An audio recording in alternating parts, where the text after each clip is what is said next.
ఒక పాట ఎలా పాడాలి అంటే, పాటను హ్యాకింగ్ జేయాలి. అంటే పాటను మన ఆధీనంలోకి తీసుకోవాలి. అంటే ఉదాహరణకి ఎదుటి వ్యక్తిని హ్యాకింగ్ చేస్తారు చూసినావా? అంటే చేతబడి చేస్తారు. ఎక్కడో ఇండియాలో ఉన్నవాడు అమెరికాలో ఉన్నోడికి చేతబడి చేసినట్టు చేస్తారు. ఎక్కడో ఉన్నోడికి చేతబడి చేస్తారు. చేస్తే వాడు బలవర్ధకమైన ఆహారము, ఆరోగ్యంగా ఉండి, చిట్కాలు పాటించినా వీడి చేతబడి వల్ల వాడు బలహీనంగా మారి వాడి శరీరం క్షీణించి వాడు చనిపోతాడు. చూసినావా? వాడు బలవర్ధకమైన ఆహారము, ఆ వ్యాయామం, ఆరోగ్యం అన్నీ తీసుకున్నా వీడు చేతబడి చేసి వాని ఆరోగ్యాన్ని దెబ్బతీస్తాడు ఎక్కడో ఉండి. అంటే వాడిని ఆధీనంలోకి తీసుకుంటాడు. అలాగే చేతబడి వల్ల లేదా ఓ దేవుని శక్తి వల్లనో, చేతబడి వల్లనో ఎక్కడో ఉన్న వ్యక్తిని ఇంకెక్కడో ఉన్నోడు ఏం చేస్తాడు, వాడు కావాలని చావాలని అనుకున్నా కూడా, వాడు చావాలని విషం తీసుకున్నా వీడి దైవశక్తి వలన, వీడి మంత్రశక్తి వలన బలవర్ధకమైన శక్తి వాడికి లభిస్తూ, వ్యాయామం చేసినట్టు శక్తి లభిస్తూ వాడు చావడు. అంటే వీడు శక్తి పంపిస్తున్నాడు వాడికి. ఇది కూడా వాడిని ఆధీనం తీసుకొని వాడిని బలవర్ధకునిగా చేస్తున్నాడు. ఇగో ఇలాగే పాట కూడా అంతే అనమాట. మనం పాటను సినిమాలో ఎలా పాడారో అలాగే పాడితే మనం వాళ్ళకి లొంగిపోయినట్టు.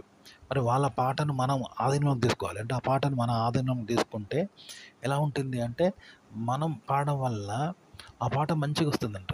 అద్భుతంగా వస్తుందనమాట. అగో అలా పాడాలి తప్ప, మనము వాళ్ళలానే పాడితే అది ఎట్లుంటదంటే వాళ్ళకి లొంగిపోయినట్టు. ఆ! పోతే ఏమున్నది? అప్పుడు మనమే లొంగిపోయినాం. అంటే మాంత్రికుడే లొంగిపోతే చేతబడి చేయాలనుకున్నోడు చస్తాడా? చావడు, బలహీనుడు కాదు.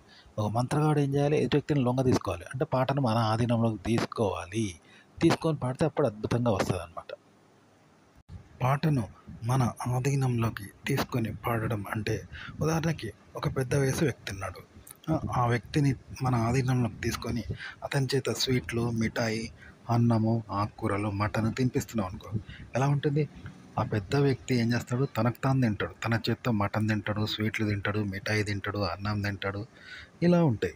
కానీ మనం అతన్ని ఆధీనంలో తీసుకొని అతని చేత మనము మి మిఠాయి, స్వీట్లు, అన్నము తినిపిస్తే అతను ఊరుకుంటాడా? నాకు చేతులున్నాయి, కాళ్ళున్నాయి, బుద్ధి, జ్ఞానం ఉంది. నువ్వెవరు తినిపించడానికి? నాకున్నాయి కదా అంటాడు. ఎందుకంటే తను తాను బతుకుతాడు గానీ, ఒకరు తనకు సహాయం చేయాలి అంటే ఎవరు ఒప్పుకోరు కదా! మన కాళ్ళ మీద మనం నిలబడతాం గానీ, ఒకరి సహాయం మనకు ఇచ్చినా వద్దంటాం కదా! ఫ్రీగా ఇచ్చినా. కానీ ఒకరు ఆధీనంలోకి తీసుకొని అలా చేస్తే ఒప్పుకోం కదా! ఇదనమాట ఎదుటి వ్యక్తిని ఆధీనంలోకి తీసుకోవడం అంటే. అంటే ఇప్పుడు చిన్న పిల్లలు వాళ్ళకి అన్నం తినిపిస్తారు తల్లిదండ్రులు. వాళ్ళకి అన్నం తినిపిస్తారు, మిఠాయి తినిపిస్తారు, చాయ్ తాగిపిస్తారు, నోట్లో ఏదో పెడతారు కదా! అన్నీ చూసుకుంటారు పెద్దోళ్ళు. ఎందుకంటే పిల్లలు వాళ్ళ పని వాళ్ళు చేసుకోరు కాబట్టి, వాళ్ళకేది తెలవదు కాబట్టి, తల్లిదండ్రులు వాళ్ళకి అన్నీ పెడతారు. నోట్లో అన్నము, కూరలు, స్వీట్లు అన్నీ పెడతారు కదా! అది పిల్లలకు. కానీ పెద్దోళ్ళు కూడా మనం ఆధీనంలోకి తీసుకొని మనకు అన్నం తినిపించడము, మిఠాయి తినిపించడము, చాయ్ తాగించడము, నడిపించడం చేస్తే వాడు ఊరుకుంటాడా? నాకు తెలవదా? నేను తెలవకున్నా, అమాయకున్నా అని అది గిల్టీగా తీసుకుంటారు కదా! ఇదనమాట ఆధీనంలోకి తీసుకోవడం అంటే.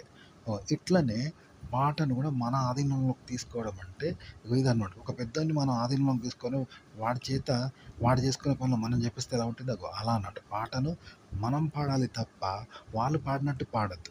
వాళ్ళు పాడినట్టు పాడితే మనం వాళ్ళ ఆధీనంలోకి వెళ్ళినట్టు. కాబట్టి అలా పాడొద్దు. మనం ఆ పాట ఆధీనంలోకి వెళ్ళొద్దు.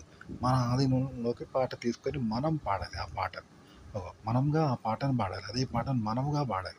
వాళ్ళను అనుకరించొద్దనమాట. అది ఆ పాటను ఆధీనంలోకి తీసుకోవడం అంటే.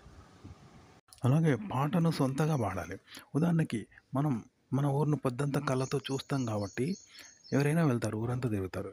కళ్ళు మూసినా, కళ్ళు తెరిచినప్పుడు చూసిన ఆధారాలతో మనం కళ్ళు మూసుకొనిగా వెళ్తాం. కానీ మనం చూడని మన కళ్ళకు గంతలు కట్టి, ఆ! మన ఊరినే అటు ఇటు తిప్పి మన కళ్ళకు గంతలు తప్పి అటు ఇటు మన కళ్ళకు గంతలు కట్టి అటు ఇటు తిప్పి మళ్ళీ మన ఊర్లోనే వదిలిపెట్టారు. కానీ అది మన ఊరని తెలియదు.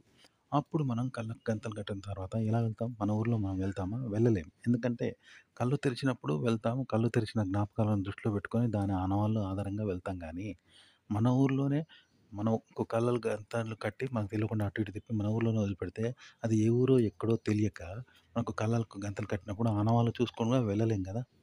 కానీ అలా వెళ్తే ఎలా ఉంటుంది? అది సొంతగా వెళ్ళడం అవుతుంది. అంటే కళ్ళు మూసుకొని కూడా నువ్వు పని చేయడం అవుతుంది. కానీ ఆ శక్తి ఎవరికీ లేదు గదా! ఒక పాట పాడడం అంటే అలాంటిదనమాట. వేరే వాళ్ళని ఆధారంగా తీసుకొని పాడడం, అనుకరించి పాడడం, కాపీ చేసి పాడడం, గుర్తుంచుకొని వాళ్ళలాగా మనం పాడతాం. కానీ ఆ పాట మనకు తెలియదు. ఆ పాటని మనం ఇంతవరకు వినలేదనుకో, ఆ పాటను పాడగలమా? అలాగే పాడగలమా? అలా పాడాలి. ఆ పాటని ఇంతవరకు వినలేదు. అయినా సరే ఆ పాటను పాడితే ఎలా పాడతాం? అలా పాడాలి. అది సొంత శక్తి అన్నట్టు పాట పాడే విధానం.